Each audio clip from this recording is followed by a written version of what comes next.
Que Dios nos bendiga y nos guarde de toda maldad a todos los seres humanos de todo el mundo. Y acuérdense que siempre decimos que Dios nos bendiga, que nos guarde y nos dé fortaleza para seguir adelante en el día que nos toca hoy. El día más importante del ser humano es el día de hoy, no el mañana ni el pasado, el día de hoy. También quiero recordar que si quieres ser un buen cristiano, tienes que empezar comiendo sano, cuidando tu cuerpo, porque es templo del Espíritu Santo. También que hay dos personas en el mundo, el agradecido y el mal agradecido, el grato y el ingrato, el bendecido y el maldecido. También en el libro de Colosenses dice, todo lo que hagas o digas, hazlo en el nombre del Señor Jesús, dando gracias a Dios Padre por medio de Él. Cuando nosotros trabajamos en alguna empresa o en algún negocio propio o donde quiera que estemos, seamos asalariados o seamos patrones o cualquier cargo que tengamos, hagámoslo como si fuera para Dios, porque en esa manera tú vas a lograr triunfar. Porque las personas que trabajan a regañadientes y con mala voluntad para atender, esa persona no debería estar ni siquiera al frente de ninguna cosa. ¿Por qué? Porque acuérdense que el principio básico del ser humano que quiera lograr algo en la vida tiene que empezar sirviendo. Porque acuérdense que el que sirve, domina. El que no sirve, ni para vivir sirve. En cambio, el que vive para servir o el que sirve, ese sí sirve para vivir. Por eso es necesario que todos lo hagamos como si fuera para Dios, no para el ser humano. Y el día de hoy vamos a tener el tema del libro de San Mateo, capítulo 13, del 31 al 34. Y habla de la parábola de la semilla de mostaza. Y para eso le vamos a invitar a Claudia para que nos dé ese tema. San Mateo, capítulo 13, versículo 31 al 34.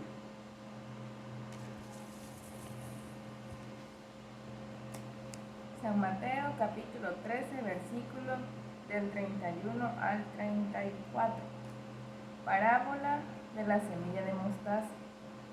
Otra parábola les refirió diciendo, el reino de los cielos es semejante al grano de mostaza, que un hombre tomó y sembró en su campo, el cual a la verdad es la más pequeña de todas las semillas, pero cuando ha crecido es la mayor de las hortalizas y se hace árbol, de tal manera que vienen las aves del cielo y hacen nidos en sus ramas.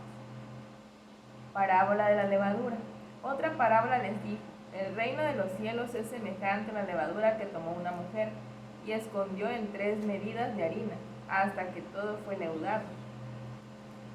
El uso que Jesús hace de las parábolas, todo esto habló Jesús por parábolas a la gente y sin parábolas no les hablaba, para que se cumpliera lo dicho por el profeta cuando dijo, abriré en parábola mi boca, declararé cosas escondidas desde la fundación del mundo. Mateo capítulo 13, versículo del 31 al 34. Gracias, hija, gracias por esas palabras. Qué buen tema. Nuestro Señor Jesucristo nos da un ejemplo clarito con esos temas, porque Él les hablaba en parábola para la gente que ahí le llaman fariseos o gentiles, gente que no creían en Dios, creían en ídolos o en otros dioses. Y cuando Él les hablaba en parábola para que les costase trabajo entender y tuvieran que buscar ayuda para poder entender. Como cuando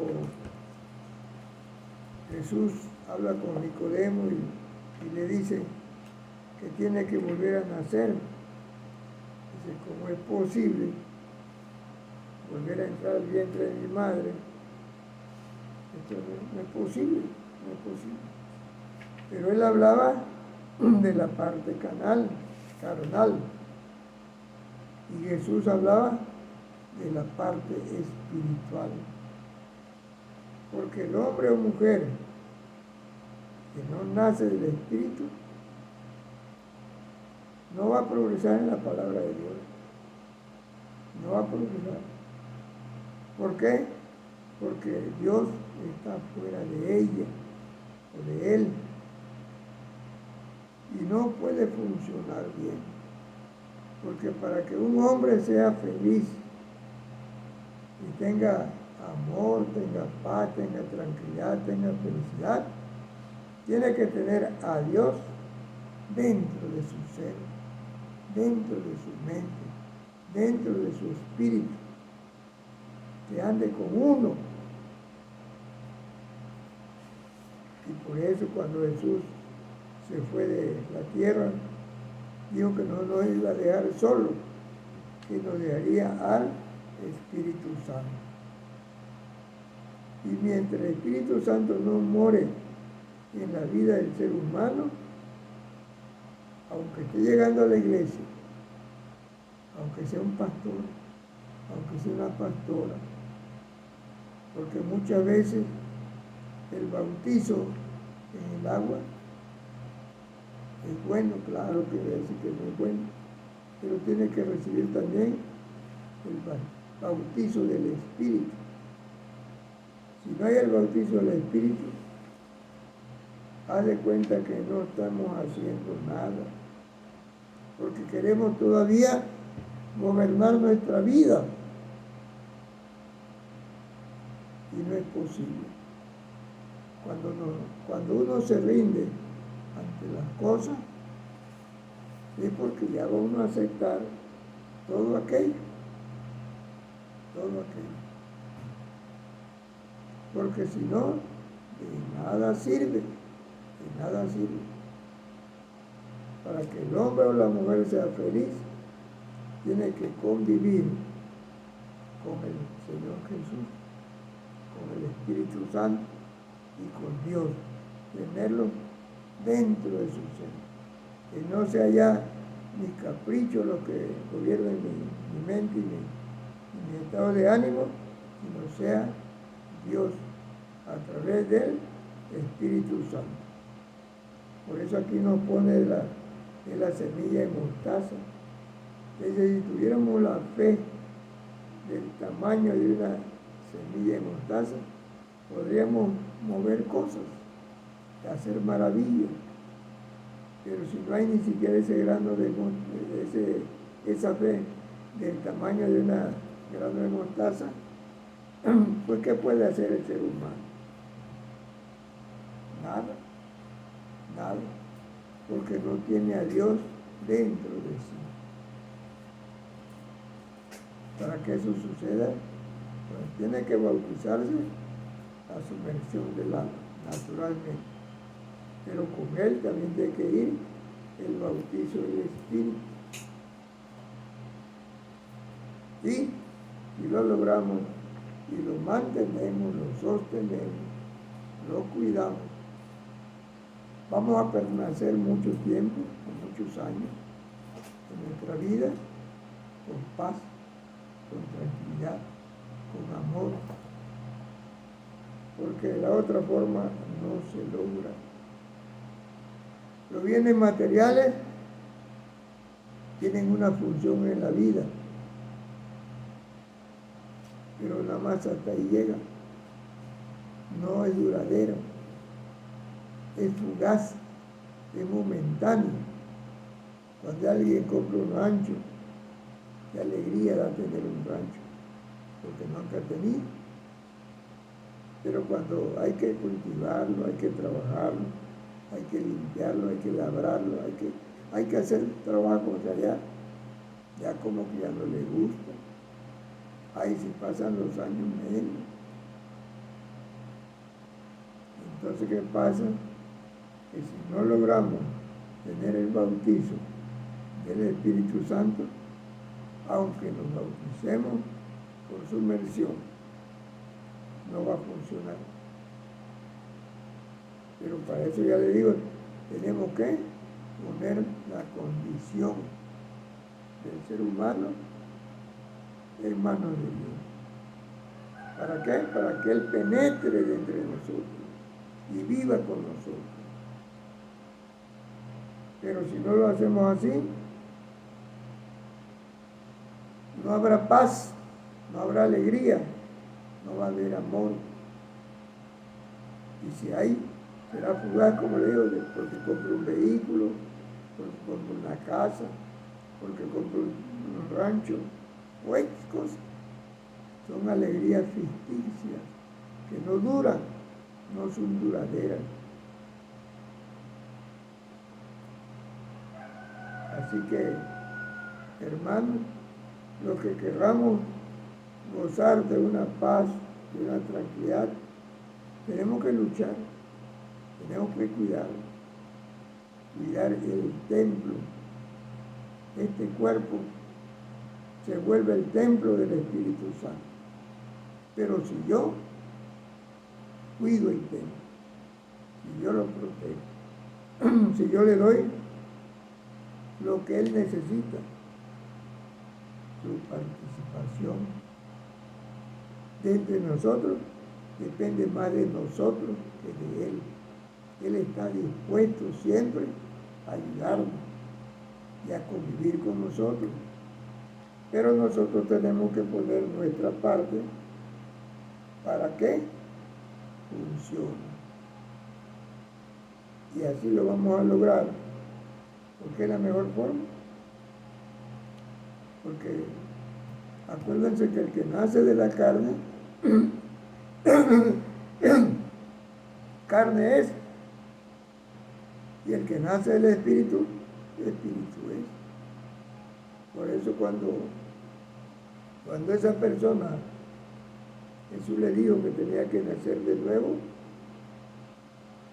pues se escandalizó porque dice, ¿cómo es posible que yo con este tamaño vuelva a regresar al vientre de mi madre? No es posible. Pero él hablaba de la carne y Jesús hablaba del espíritu. Y por eso es que tenemos que doblegarnos. Empezamos por pedir perdón. Si no empezamos pidiendo perdón, nunca vamos a poder tener a Dios dentro de nuestro corazón, de nuestra mente, de nuestro espíritu. Va a estar fuera y tu vida va a ser vacía. Va a estar vacía, sin deseo de vivir, sin deseo de trabajar. O a lo mejor tenga mucho deseo de vivir, pero engañado con las cosas del mundo, porque las cosas del mundo sí te dan cierta felicidad, pero es momentánea, no es duradera, y Dios nos la da duradera y firme. Así que, hermanos, el que quiera tener paz, tener felicidad, tener amor, tener vida plena, que se rinda, primeramente, rendirse, pedir perdón a nuestro Dios y empezar a cambiar. Ya no ofender, ya no maltratar, ya no odiar, ya no maldecir. Y verás que tu vida da un cambio del 100%. Pero si no lo hacemos, si no empezamos pidiendo perdón, haz de cuenta que no estamos haciendo nada. Nada. Y la persona no va a lograr tener esa paz, ese amor. No lo va a lograr. Bueno, vamos a pasar a nuestro segundo tema, que dice experiencia de la obesidad. Este es un tema un poco largo, pero posiblemente nada más demos una pasadita, como quien dice, para que nos dé tiempo a terminarlo. Le vamos a pasar los micrófonos a mí, a Claudia, para que nos dé ese tema. Acuérdense que este tema que vamos a tomar ahorita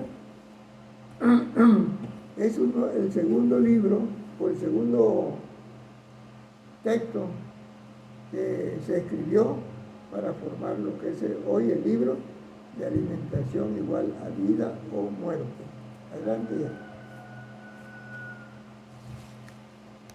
Experiencia de la obesidad.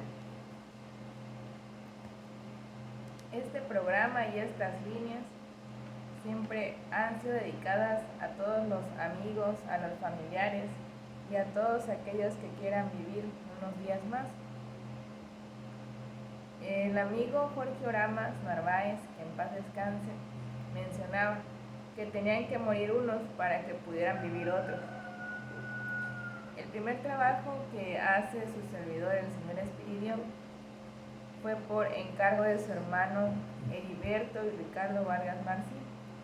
Su hermano Heriberto es pastor de la iglesia Pentecostés en el Triunfo Balancán y el hermano Ricardo es miembro de la iglesia.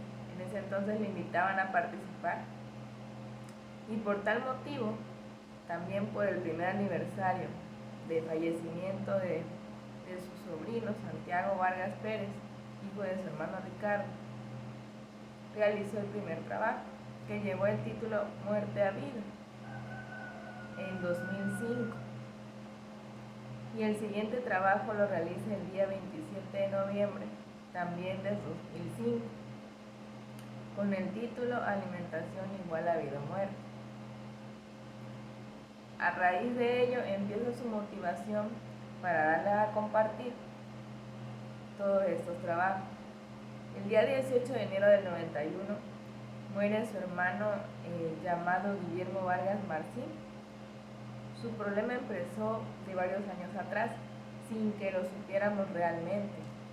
Él padecía de un dolor de cabeza muy seguido y se creía que ese dolor se debía a que su fontanela o mollera nunca la había cerrado, pero el motivo fue que su colesterol y triglicéridos siempre los mantuvo altos y esa grasa se infiltró en sus venas y las fueron endureciendo y reduciendo su diámetro interno. Eso motivó que sus válvulas de su corazón empezaran a fallar. Por obra de Dios, en uno de nuestros viajes al rancho de su propiedad en ese tiempo, después de trabajar varias horas, se sentaron bajo la sombra de un árbol, con la cabeza cabizbaja, y me le acerqué y le preguntaba qué le pasaba, sin que hubiera una respuesta, solo que le dolía la cabeza, pero que ya había tomado sus tabletas para aliviar el dolor. Eso sucedió repetidas ocasiones, hasta que un día llegó a vomitar y eso pues ya no era algo bueno. A lo cual el hermano Espiridio le preguntó a su hermano que si qué es lo que había comido ese día. Él explicaba que su único alimento había sido café con leche y pan.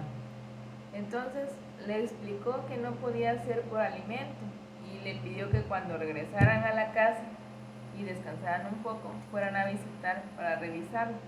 Aceptando su hermano, y al checarlo encontró el pulso rebasando el límite normal, su presión muy elevada y su corazón trabajando mal.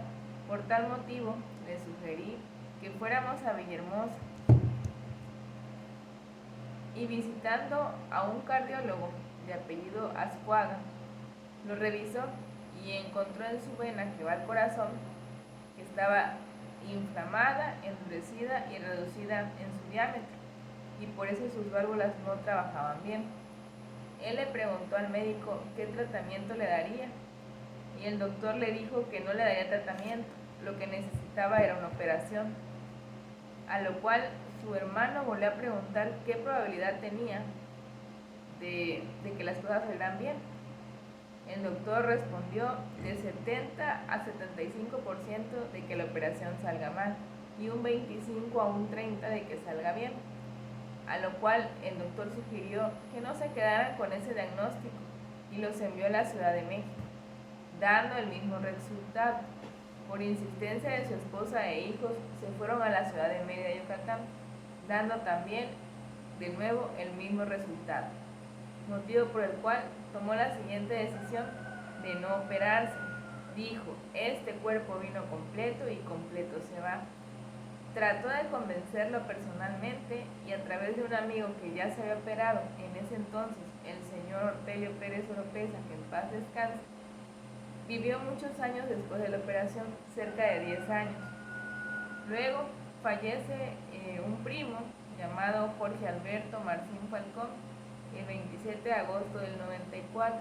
Al pasar por el portón de la casa de ustedes, tuvo la oportunidad de dialogar con él sobre su peso y le explicaron los riesgos que traería los triglicéridos, el colesterol, y le sugirió que se hiciera un chequeo y si salía mal que se pusiera en tratamiento, contestando que de algo tenía uno que morir, a lo cual lo único que le respondió: de lo único que estoy seguro es que algún día tengo que morir, pero si puedo hacer algo para alargar mis días, lo hago. Meses después murió. En agosto de 2003, en el mismo portón, logró hablar con su sobrino, señor Santiago Vargas Pérez, y le platicó igual sobre su sobrepeso. Nosotros necesitamos cuidarnos porque en nuestra familia ha habido problemas con el corazón, tanto por el lado paterno como por el lado materno, y que debía checarse los triglicéridos y el colesterol, su presión arterial, y a esto, si salía mal, que se pusiera en tratamiento. Él no contestó nada, pero tampoco hizo algo, ni siquiera le platicó a su papá, muriendo así el día 13 de marzo de 2004. Solo está derrotado aquel que ha dejado de luchar, y si quieres vivir un poco más, es tiempo de cambiar a una alimentación más sana, comer más frutas, más legumbres, granos, cereales, agua y hacer ejercicio. Así que si quieres empezar a vivir más por ti y por los que tú amas, por tu familia, pues empieza a dejar un poco aquellas grasas, a bajarle un poco a la cantidad de carne, a empezar a cenar menos pesado, porque la cena siempre es la que a veces nos ocasiona problemas al dormir, una mala digestión, y que con el tiempo pues también vayamos subiendo de peso. Deseo que les haya gustado esta parte de experiencia de la obesidad, que lo puedan compartir igual con sus familiares. Nuestra razón de ser es poder transmitir y poder compartir lo que nosotros ya hemos pasado a través de la experiencia, y así ustedes puedan evitar que sus familiares pues se vayan a una temprana edad. Paso los micrófonos al hermano Espiridión para continuar con la programación. Gracias, hija, gracias. Ese documento es el segundo documento que se hizo para formar lo que hoy se llama Libro de Alimentación Igual a Vida o Muerte. Y este programa, que se llama igual Alimentación Igual a Vida o Muerte, ya cumplió 6 años en el aire, como dice la gente, ¿no? Vamos para 7 años de estar en el aire. Y me gustaría que las personas que me escuchan o no se escuchan tomen estas palabras en serio, no las tiren a la basura, guárdenlas en su mente y en su corazón y empiecen a tomar en cuenta lo que aquí se explica. Porque se pueden imaginar, este documento se hizo prácticamente en el mes de septiembre, y hoy estamos en septiembre, del 2006. Y vea cuántos años tenemos ahorita. Estamos en el 2023, ya llevamos pues, bastantitos años. Dentro de 3 años más cumpliríamos, ¿qué? 20 años, ¿no?, de este documento. Pero yo empecé a hablar de estos temas hace como 20 años, que empecé a ver estos problemas que hubieron en mi familia. Primero mi hermano Guillermo Vargas Marcín, de los que lo conocieron y lo vieron antes de morir, lo vieron que se veía robusto, saludable, colorado, nada de enclenque o todo fregado, no, nada, se veía saludable. Y a los 58 años de edad, el día